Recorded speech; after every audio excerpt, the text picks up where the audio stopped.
आदाब साथियों, जैसा कि आप लोग जानते हैं उत्तर प्रदेश में नगर निकाय चुनाव अपने जोरों शोरों पर पूरे शवाब पर है।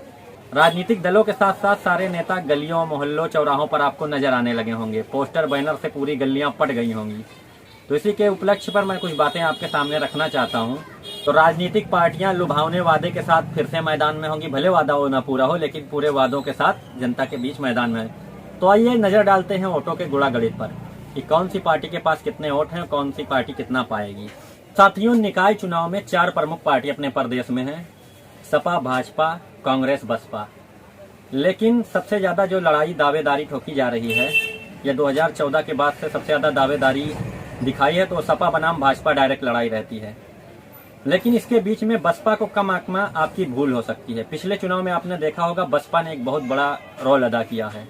बसपा के अपने कोर वोटर हैं, भले वो ना जीतती हो, लेकिन उसके जो कोर वोटर हैं वो उसको वोट जरूर करते हैं। नीला झंडा देखकर वो उसी पे वोट करते हैं। तो उसको कम आंकने की कोशिश मत करें। बाकी जिनों से कांग्रेस है, MIM है, अन्य छोटे दल लड़ रहे हैं, लेकिन वो कोई खास फर्क डालेंगे नहीं।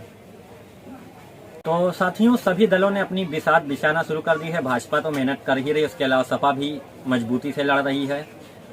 तो इसमें आप ये सोच रहे होंगे कि 30% वोट जो बीजेपी के पास स्कोर है ही, उसके बाद जो 50% वोट है वो जाता कहाँ है। तो 50% वोट में सपा सबसे ज्यादा वोट ले जाती है, उसके अलावा बसपा भी ले जाती है, उसके अलावा अन्य जो छोटे छोटे दल हैं वो भी लेकर जाते हैं। उत्तर प्रदेश के हिसाब से कांग्रेस भी अभी छोटी है, कोई बड़ी पार्टी तो अभी यहाँ है नहीं, क्योंकि उसको वोट बहुत कम मिलते हैं। तो इसी में टुकड़ों में वोट बच जाता है। और रही बात, मैं आपको बताता चलूंगा।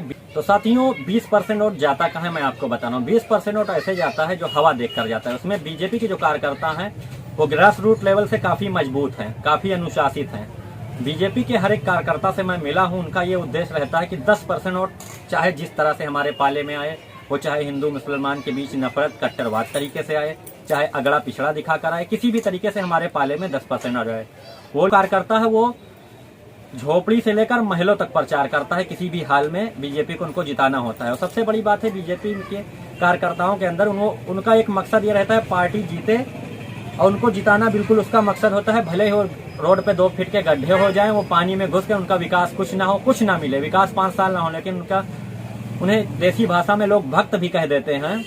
तो उनका सिर्फ उद्देश्य होता है विकास होना हो, लेकिन वोट बीजेपी को ही जाए। तो 10% वो अपनी तरफ वोट मोड़ने की कोशिश करते हैं और मोड़ ले भी जाते हैं। साथियों, सबसे बड़ा फैक्टर जो 10% है वो कहाँ से रोल अदा करता है, जो किंग मेकर की भूमिका निभाता है, वो कहाँ से अदा करता है। तो मैं बता रहा हूँ, बहुत बार ऐसा होता है, खासकर सपा में ऐसा है, बीजेपी में तो कम मुझे देखने को मिला, जो पूंजीपतियों चाटुकारों को टिकट दे दिया जाता है। उत्तर प्रदेश लेवल की मैं बात कर रहा हूँ, किसी एक विधानसभा की बात नहीं कर रहा हूँ। तो वहाँ पे ऐसा होता है, राजनीति इस समय एक व्यापार की तरह लोग करते हैं, कोई संघर्ष सेवा भाव से नहीं करते हैं। ये बात एकदम आप मान लीजिए। अगर वो सेवा भाव रहे तो वो पार्टी छोड़े ना। और बहुत बार ऐसा होता है, 20-20 साल 10-10 साल कार्यकर्ता मेहनत करता है, तो उसको टिकट ना देकर एक नए आए हुए आदमी को वोट देते हैं। ये भी गलत करती हैं पार्टियां।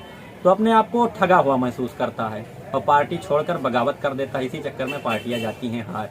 उसके अलावा जहां मुस्लिम बाहुल इलाका है, वहां एक की जगह 4-4 मुसलमान, 5-5 मुसलमान खड़ा है, उससे डायरेक्ट बीजेपी को मिल जाता है। 30% उसके पास है, 10% उसको जरूरत है। आप 20-20% में बटकर हार जाते हैं। उसके अलावा जहाँ यादव बाहुल है, जिस तरह से हर जातिगत बाहुल है, दलित बाहुल है, तो बीजेपी जीतने का फैक्टर है आपको टुकड़ों में बांटकर फूट डालो राज करो की नीति पर काम करके वो चुनाव जीत लेती है।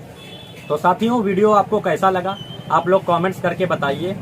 उसके अलावा चुनाव जोरों शोरों पे है, तो पूरे उत्तर प्रदेश भर में वीडियो को शेयर करके फैला दीजिए। आप सबके सपोर्ट की जरूरत है। आप लोगों के सपोर्ट के बिना मैं कुछ नहीं हूँ। इसी के साथ जय हिंद, जय भारत।